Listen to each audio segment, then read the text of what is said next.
and that was it. They killed a whole bunch of women and children. That's it. And old people. That's it. Aid workers too. Don't forget So, the aid workers. oh yeah, the aid workers. That's it. That's what they've been doing for the past 6 months. Medical staff. Children and medical staff. Medical staff. Yeah. No military objectives. Nothing. We were talking about the headquarters. They were saying the headquarters this and that. Ain't no damn headquarters. They do every last cell, down to the individual works independently. They already got their marching orders from the time of birth. So you're not. They're not. Who are they fighting? They don't even know. They're fighting Hamas. And all you're doing is kill it. And they fighting the whole nation, and all they're doing is killing the women and the children. Lo and behold, Hamas means resistance. You're fighting resistance. Yeah, resistance, man, PLO style. I don't know. Well, you're fighting an ideology. That's the problem. You're actually fighting the idea of resisting, bullying. You're not gonna win. And I mean, as Jews, they should know that it's not gonna work for them. Well, they should know. They should historically. They should know that when you're fighting with the whole ideology of people, because of their history, they should know that they're not going to win. But well, I mean, I feel like the United States, as Marwan Bashar says, need to be the bigger or the adult in the room. When you want to deter, violence, you want to deter escalation, and you want to promote peace, you do it through the necessary protocol. You use diplomacy. There are so many back channels that could have been used instead of sending what you have sent over there immediately for them to commit it from day one. Whether this is a genocide, a plausible genocide, from international law standards, they definitely are and do constitute genocide. You have the intent there, and then you have what has been carried out as a result of the intent. So, I don't think it was wise to, send this force out to the Middle East and then talk about don't. Since then, it's just been,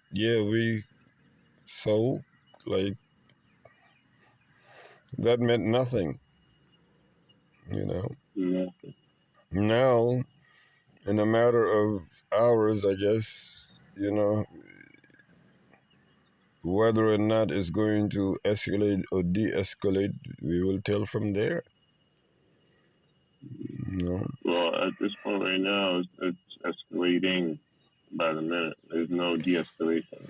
Well, the problem is that, we gave them... Hamas, check this out, because there was this deal on the table where, Hamas turns over, 80, it was supposed to be 80 prisoners that they have. And Hamas was like, hey, man, we don't even have that many. Y'all killed most of the ones that we have left. So what do you mean you want 80? We don't even have that. We can't come up with 80. Get out of here. So Ben, Netanyahu, of course he's going to say, okay, well, deal's off the table. Let's go into Rafah. Well, we did tell our constituents, our international constituents, that if the Northern Front escalated, then they have 90 days to pull out. So they definitely went with pulling out so much, but to secure the Al-Rashid or the Salahuddin Road, one or the other. I'm not sure. And then they threatened to go into Rafah. So obviously, and they're also talking about the other fronts, sending military assets that way. But obviously, they're not. It does not appear to be anything that is going to be de-escalated, especially when everybody knows that they killed those Islamic Revolutionary Republican guards in Syria with that attack. Everybody knows it's them, so why is media trying to sell talking about some Israel did not admit to doing it? Yeah, bro. They didn't deny that they did it. They did not deny that they did it. And not only that, they didn't confirm it. Well, they did not confirm it, they did not deny it, but they have in the past admitted to striking targets and had mentioned that they would be doing it anyway. But my question is, why does it seem like because they have not openly admitted it, now somebody is picking with them? Why is it now that Iran is the aggressor? How is that working out? How do you come up with that? Everybody knows that you did it. You didn't come out and say you didn't do it. Right. Even the U.S. says we know you did it. Look, buddy, we know you did it. Yeah, I don't understand how.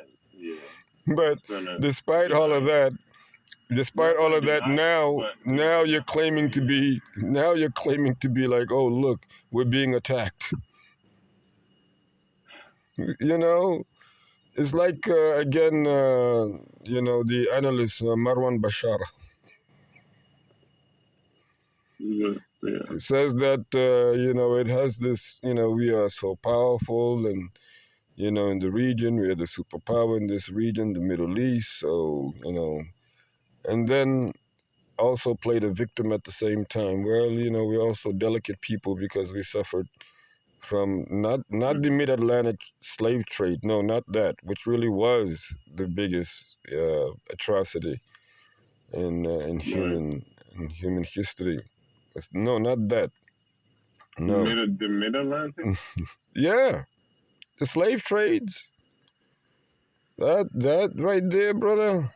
I'm sorry, man. I don't know, man. I don't know. The what Ottomans did in Europe, all through the Balkans. I think that slavery was a little bit more. No, you have to look. You have to. Brutal, man. It's not. It's not just the brutality that we're talking about. If it was brutality and brutality alone, but you're talking. You're talking about stripping down to the identity, to stripping the individual of their identity totally and completely away. You're talking. Yeah, the Ottomans did that. They did that to a whole Janissary corps, a specialized corps, made them all eunuchs, man. Cut off the balls. What are you talking about? Man. The whole Janissary corps. Man, and how many? Okay, fair enough. And not to mention that, if you looked at... Hold on, listen, the Janissaries, they were all slaves, they were eunuchs. They were specialized infantry eunuchs, eunuchs, slaves from conquered countries throughout the Balkans. I get that. They were the main... Yeah,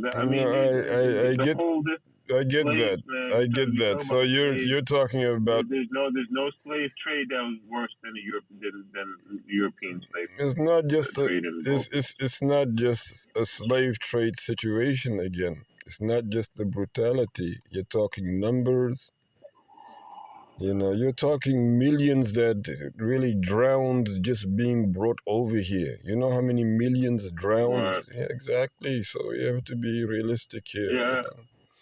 We cannot take away the reality, the facts of the situation.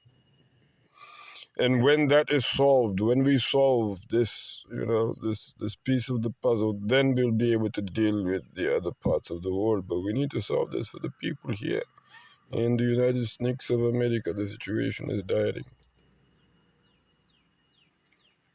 And then you're talking about from a moral, from a psychological, from a social perspective.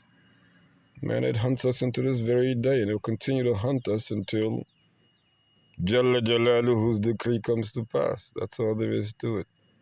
Anybody who is for Quranic Revolution 2021 declaration, and Alhamdulillah Rabbil Alameen for all the new members who signed on in the last 72 hours.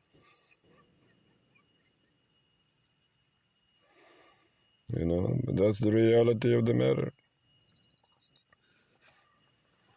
That's the reality of the matter, man. So they've attacked, and strangely enough, it just keeps reminding me of the first, Gulf War. Not the second Gulf War, but it also it brings back memories of, the Iran-Iraq 8-year war. It reminds me of that too. This is messed up, man. Allah keep these wars away from us.